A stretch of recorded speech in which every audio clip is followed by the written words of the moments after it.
लगता है आपको जो आपका टफ पेपर आया है ये किस वजह से आया है?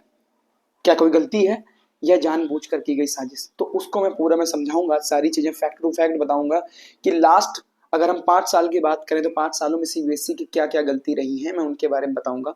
ठीक है ना, कुछ ऑफिशियली है तो कुछ अनऑफिशियली है, तो मैं सारी चीजें तुम्हें बताऊंगा। ठीक है, एंड मुझे सबसे एक रिक्वेस्ट है, इस वीडियो को शेयर जरूर करना अपने दोस्तों के साथ में। ठीक है, और अपने क्लासमेट्स के साथ में, या मतलब जो बड़े टीचर्स हैं उनको जरूर बताना। हालांकि पता तो सबको होगा, बट फिर भी एक मेरी सीबीएसई से भी एक रिक्वेस्ट है, अगर सीबीएसई तक में भी सीबीएसई तक अगर जाता है ये वीडियो या किसी भी एक अच्छे टीचर बड़े टीचर तक जाता है, सो प्लीज आपसे मेरी एक अनुरोध है कि सीबीएसई से इसका सवाल जरूर किया जाए कि क्यों इतना टफ आ रहा है। जैसे मैंने कल भी ये चीज बोली थी, अगर टफ देना है आपको एग्जाम, आप पेपर टफ दो, मुझे कोई प्रॉब्लम नहीं है, किसी को भी कोई प्रॉब्लम नहीं है। बट अगर आप पेपर टफ दे रहे हो, मैंने कल भी ये चीज बोली थी कि उसका फिर लेवल अप कर दो सिलेबस का, ताकि टीचर्स भी उसी हिसाब से पढ़ाएं। मैं 11-11 घंटे मैंने पढ़ाया, हर एक टीचर ने पढ़ाया, उसकी मेहनत तो बर्बाद हो गई। चलो जो भी हुआ उसको छोड़ते हैं, उसको छोड़ते हैं। हम बात करते हैं 2015 की। ठीक है ना, हम बात करते हैं 2015 की, जब आपने मैथमेटिक का क्लास 12 के मैथमेटिक का पेपर आपने बहुत बुरा दिया, बहुत टफ आया था, जिसमें कि आपने आईआईटी लेवल के क्वेश्चंस डाले और 20 से 30% ऐसा था जो कि आउट ऑफ पैटर्न था, सिलेबस में ही नहीं था वो चीज, बच्चे ने वो चीज पढ़ी ही नहीं थी जो कि आपने उसमें डाला। ठीक है ना, ये तो आपने दिया ही, उसके बाद में जो भी हुआ आपने मैंने ग्लेस मार्क्स जो भी हुआ दिया गया, क्योंकि बहुत सारी कंट्रोवर्सी हुई उसके बारे में। फिर बात करते हैं हम लोग 2016 की, इसका पेपर आपने टफ किया। भाई मैथ से तो बच्चे लड़े ही थे, फिजिक्स का पेपर आपने टफ किया क्लास 12 का। ठीक है, जो कि इतना टफ था, जो कि इतना टफ था कि 90% लोगों का, आई मीन 90% बच्चों का पेपर छूटा, हुआ पूरा नहीं कर पाए वो। ठीक है ना, उसमें भी आपने सारी चीजें करी और जो भी हुआ सारी चीजें उसमें ऑफिशियली आपने कुछ ऐसा नहीं बोला, बट फिर भी आपकी दो दो पॉइंट्स मैंने ये बताए, 2015 और 2016 वाला। ठीक है, मैं पूरा अगर डिटेल में बताऊं तो वीडियो बहुत बड़ा हो जाएगा, मेरे पास सारी चीजें पड़ी हुई हैं। ठीक है, बट फिर भी उसके बाद हम बात करते हैं, हम बात करते हैं 2020 की, जब कोविड स्टार्ट ही होने वाला था तभी, क्योंकि बच्चे इसी टाइम कोविड आया था मार्च में, और इसी टाइम बच्चों के पेपर होते हैं। ठीक है, तो आपने क्या किया, फिजिक्स का पेपर फिर भी उसमें गड़बड़ किया आपने। फिजिक्स पेपर में आपने क्या किया, मैं इसको पढ़ के सुना देता हूँ। सेक्शन सी और डी में जो भी चीजें हुई, कॉन्सेप्चुअल क्वेश्चन थे, उनका लेवल आपने इतना अप कर दिया, इतना लेवल टॉप पे कर दिया कि जो टॉपर्स कोचिंग होती है, इंस्टीट्यूट होते हैं, वही उन क्वेश्चंस को करवाते थे। ठीक, देन अगर बात करते हैं हम बात करते हैं 2021 और 2022 की। मैं बहुत फास्ट में बता रहा हूँ क्योंकि वीडियो मुझे ज्यादा लंबा नहीं करना है।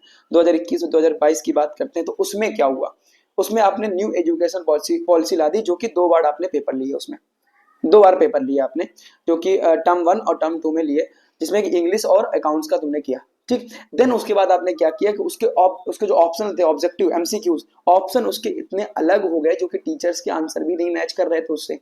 आपने जो भी हुआ ये चीजें हुई, फिर आपने गलती मानी, एंड उस जो पैराग्राफ था, जो भी उन क्वेश्चंस थे, ठीक है, जो पैसेज था, 2021 की अगर बात करते हैं, 2021 में एक पैसेज था, इंग्लिश में एक पैसेज आया था जो कि गलत था, बिल्कुल इतना लेंथी हो गया, तो उसमें आपने क्या किया, आपने उसमें गलती मानी अपनी, और देन गलती मानने के बाद में आपने उसको उस पैसेज पे सबको फुल मार्क्स दिए।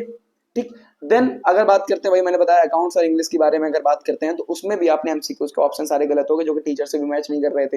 ये आपने गलती मानी और सबको आपने नॉर्मलाइजेशन और लेबल करके आपने दे दिया मार्क्स। ठीक, देन अगर बात करते हैं इस बार हुआ है, क्या मैथ का पेपर टफ आया? बिल्कुल टफ आया, नो डाउट टफ आया। क्या ये एक सोचे समझे साजिश थी, इस स्ट्रेटजी थी कोई, या फिर गलती से हुआ? तो इसको हम लोग ना समझते हैं, इसके हमारे मेनली देखो 3-4 पॉइंट्स हो सकते हैं कि किस वजह से पेपर टफ आया, किस वजह से सारी चीजें हुई। ठीक है ना, कि 3 रीजन हो सकते हैं कि टॉपर्स, मान लो इस टाइम क्या होता है कि सारे लास्ट ईयर जो भी हुआ कि 1 लाख प्लस बच्चों के 90% से अबव मार्क्स आए थे। ठीक है, तो सीबीएसई भाई कोई भी लेवल हो, अगर उसमें तुम इतना अच्छा स्कोर कर रहे हो तो उसका लेवल डाउन हो जाएगा, बच्चों को लगेगा कि सीबीएसई का लेवल तो डाउन हो रहा है। ठीक, पहला पैट ये। और दूसरी बात ये कि आजकल की जो जैसे कि पॉलिसी एक चीज चल रही है कि लास्ट के 10 ईयर्स कर लोगे तो तुम्हारा पूरा सिलेबस उसी पैटर्न में चल रहा था, तो सीबीएसई ने ये चेंज किया इसीलिए क्योंकि सीबीएसई ये चाहती है कि आप एनसीईआरटी को रट्टा नहीं मारना है, एनसीईआरटी को आपको समझना है, अप्लाई करना है। लेकिन सीबीएसई इस लेवल को बढ़ाने के चक्कर में सारी चीजें, कुछ चीजें बिगाड़ दी, लेवल बढ़ाया ठीक है, बट लेवल आपको बढ़ाना चाहिए था, आपके सिलेबस का लेवल बढ़ाते, देन उसके बाद में आप ये चीज करते हैं तो वो जायज था। आप बिल्कुल अपनी जगह बिल्कुल राइट हो, मैं उस चीज पे सपोर्ट करता हूँ। ठीक है, मैं ये नहीं कहता कि क्वेश्चन आपका जो आपने क्वेश्चन पेपर दिया वो जो भी किया गलत था, गलत नहीं था, आपने लेवल बढ़ाया, इट्स ओके, बढ़ाना भी चाहिए, ठीक है, क्योंकि आप चाहते हैं कि एनसीईआरटी ना पढ़ के एनसीईआरटी को समझना है, इट्स ओके, बट लेकिन आपने एनसीईआरटी में उसमें क्वेश्चंस ही नहीं दिए। आपने जो अपना ऑफिशियली एक सैंपल पेपर दिया उसमें भी आपने कुछ सारी चीजें नहीं करी। अगर एक्चुअल पेपर और ऑफिशियली सैंपल पेपर से मैच किया जाए तो कुछ मैच नहीं होता है।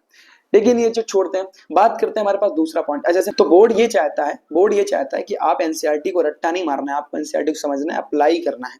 बात करते हैं ह्यूमन एरर की, मतलब जो जैसे कभी कभी क्या होता है ना कि पेपर को सेटिंग करने में भी दिक्कत, गलतियां हो जाती है। इट्स ओके, 2021 में भी इंग्लिश वाले में भी हुआ था ये, कि अगर इसको समझे कि अगर आपका पेपर हार्ड आया मतलब कि सबका पेपर ही हार्ड आया है, तो क्या आपको इसके मार्क्स मिलेंगे?